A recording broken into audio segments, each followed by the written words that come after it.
طول ما انت عايش في الحياه اوعى يبقى هدفك اقصى حاجه بالنسبه لك ان انا انجح وابقى معايا فلوس كتير وابقى معايا كل حاجه كتير واتجوز احسن بنت في الحياه واعيش افضل واسافر واخرج وابقى حد مشهور، ثم كان ماذا؟ لو انت هتستخدم ده او لو انت بتتمنى ده من اجل ذاته، كارثه لا قيمه لها. قد صرت طبيبا يا بشرى، ما خاب رجاء ليالينا، قد بات عنائي ذا ذكرى واليوم تفوح أمانينا. فاثبتوا وكملوا بنفس القوة، بل بقوة أكبر إن شاء الله. واعرفوا يعني إيه بقوة أكبر؟ اعرفوا قاعدة كده: من لم يكن أمره في زيادة فهو حتما حتما حتما حتما حتما في نقصان.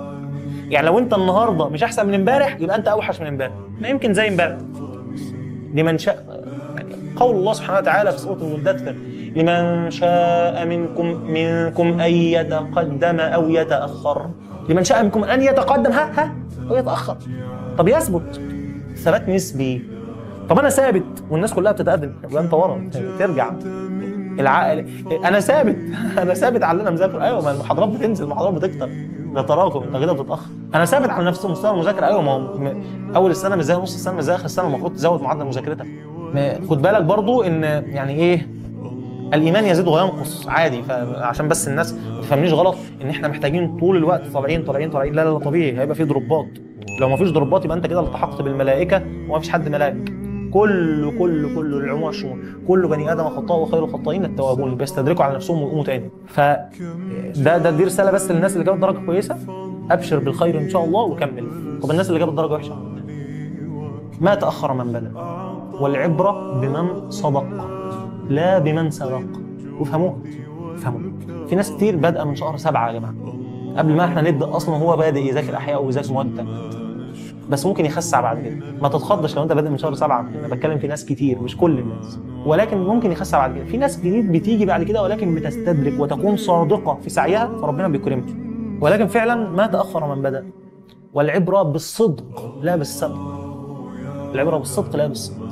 فلو انت لسه بادئ دلوقتي، والله العظيم يا جماعه الموضوع يعني مش عايز اهون بس قوي، بس هو فعلا هين لمن اراد ان يهون الموضوع على نفسه. انما العيال الشكاءه البكاءه دول ما لهمش لازمه.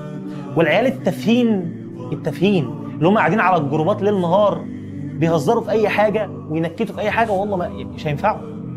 هو ممكن يكون روش طحن والكومنتات بتاعته بتجيب ريتش ابن اللذينه وبيعرف يتريق ويحط على اللي قدامه، فاهم؟ واو، بس هو عبيط، والله ما عارف حاجه، والله عبيط. وهيجي يعض بعد كده بمجموعه اللي زي الزفت والكليه. وخلي بالك هيبقى مجموعه زي الزفت دوت مش بقى اللي هنقول له اصبر، لا مش ده اللي هنقول له اصبر، ده اللي هنقول له بئس ما عمل، ودوت يعني عقاب ربنا ليك. في واحد تاني بدل اللي عليه وجاب مجموع قليل، فخلاص يعني اصبر وان شاء الله ده الخير، وفعلا بيكون الخير. انما في واحد تاني لا، هو يستاهل كده وده عقاب من ربنا، ولو استمر في كده وما اصلحش هتلاقي حياته كلها بعد كده بايظه. لان للاسف يعني احنا بقينا في عصر التفاهه.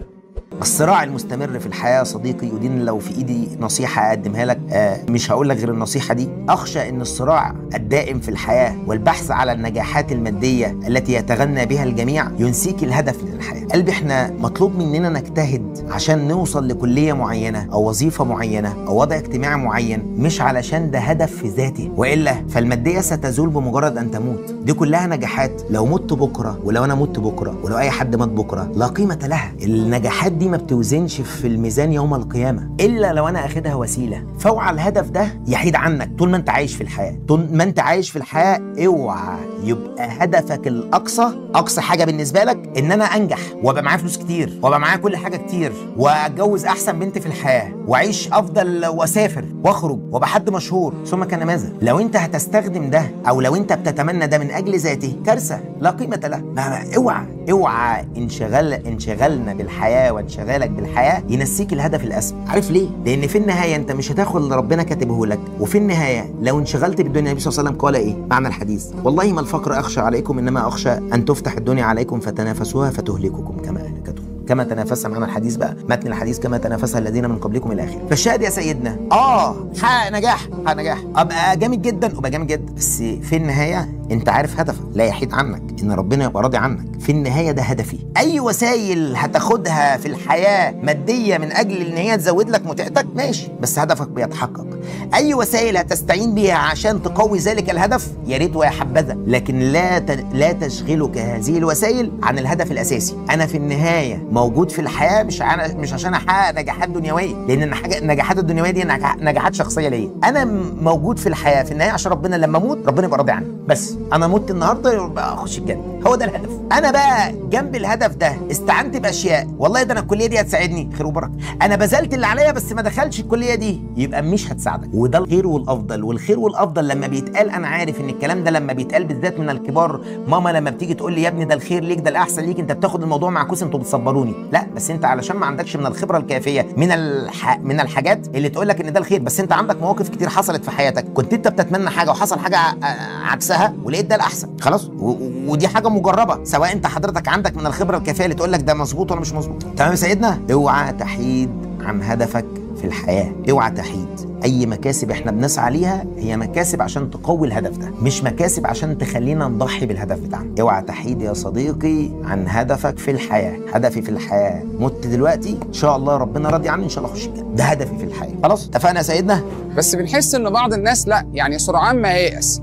جماعه الاحلام عمرها ما بتتحقق بان انا احلم النهارده فاحقق بكره، ده ما بيحصلش. احنا عندنا احلامنا غالبا بتكون طويله الاجل. يعني انا بحلم ان انا مش عارف اشتري شقه، سواء احلام في امور الدنيا او في امور الدين.